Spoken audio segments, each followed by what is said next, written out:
Sa ating mga balitang pangkalakalan po naman, muli pong sinilalim sa yellow alert ang Luzon at Kabisayaan.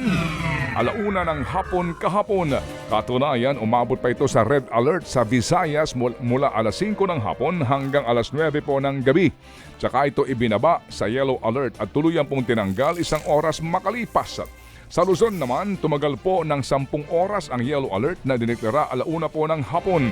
At ayon nga po sa National Grid Corporation of the Philippines o NGCP, nagkaroon kasi ng forced outage. Yan yung pag-shutdown ng wala sa schedule ng higit sa 30 planta sa Luzon at Kabisayaan. Sinasabi ko sa iyo, di ba? Katumbas yan ng halos 2,000 megawatts na kuryente.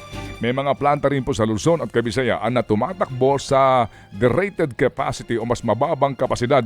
Hindi pa humasabi ng NGCP sa ngayon ang dahilan ng forced outages at ng derated capacity ng ilang mga planta ng kuryente. Ang Meralco po naman, hindi sigurado kung magkakaroon ng power interruption ngayong araw at sa mga darating pang araw.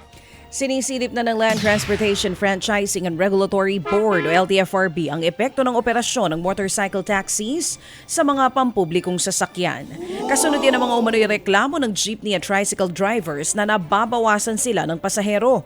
Ayon sa LTFRB, kailangan pang iberipika ang mga reklamong ito. Ibang klase ng transportasyon daw kasi ang motorcycle taxi at wala naman itong ruta gaya ng mga UV. Pero hindi raw naniniwala rito ang Taguig Transport Service Cooperative. Ayon sa grupo, dahil nakakapasok ang motorcycle taxi sa mga subdivision, hindi na kailangang sumakay ng pasahero ng tricycle palabas ang subdivision para makasakay nga ng jeep at ng bus papasok sa trabaho. Sa halip ay motorcycle taxis na lamang ang sinasakyan ng mga pasahero sa kanilang mga biyahe. Time to say goodbye sa ating mga viewers, baby girls sa TV5. Isang minuto nga po bago mag-alas 7 ng umaga sa mga nakatutok sa atin sa TV5 hanggang 7 in the morning lamang po tayo dito mga kapatid. Kung gusto nyo pang tutukan ang programang Ted Filon at DJ Chacha, lipat po kayo sa TV5. Napapanood na rin tayo ngayon sa RPTV. At syempre pa mga kapatid, pwede rin kayo makinig sa Radyo 5 92.3 True FM. Yan po ang ating frequency dito sa Mega Metro Manila at napapakinggan din po tayo sa buong Pilipinas via our other Radyo 5 FM stations nationwide. See you tomorrow mga kapatid sa TV5.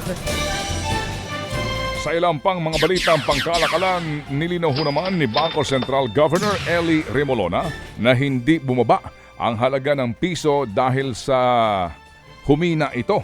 Anya, bumaba lamang daw ang halaga ng piso dahil lumakas ang dolyar.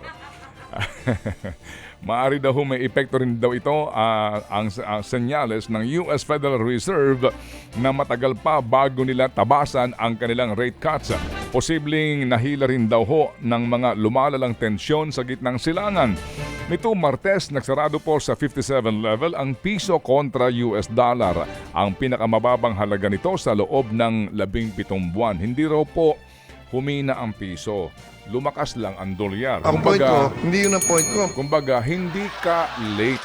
Maaga lang dumating yung mga kasama mo. Pag ginawa kong dahilan yan, siguro ng estudyante ako, malamang di ako papasa. Mapapaano ako, face the wall ng teacher ko. O ito naman mga kapatid, kailangan na pong magrehistro. Ano? Okay Sige, sa'yo. go. Tanggap mo na yon. Oo. Kailangan namang magrehistro sa Insurance Commission o IC ng mga sellers at agents.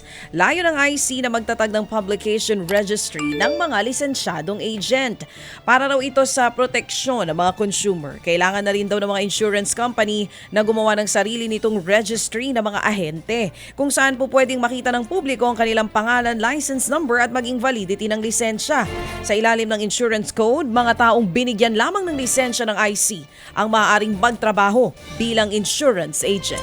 Magpapatuloy ho naman ang paglago ng pandaigdigan ekonomiya ngayong taon bagamat hindi ito bibilis. Yan po ang nakikita ng International Monetary Fund o IMF.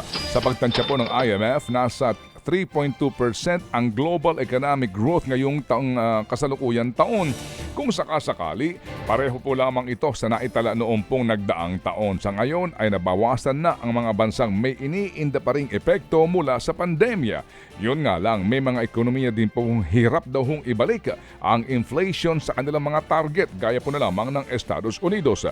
Malaking banta rin daw ang mahinang demand sa China, pati ang gera sa Ukraine at maging sa Gaza. Ted Filon at DJ Chacha. Ngayon, nasa Radyo 5, 92.3 News FM. Monday to Friday, 6 to 10 a.m.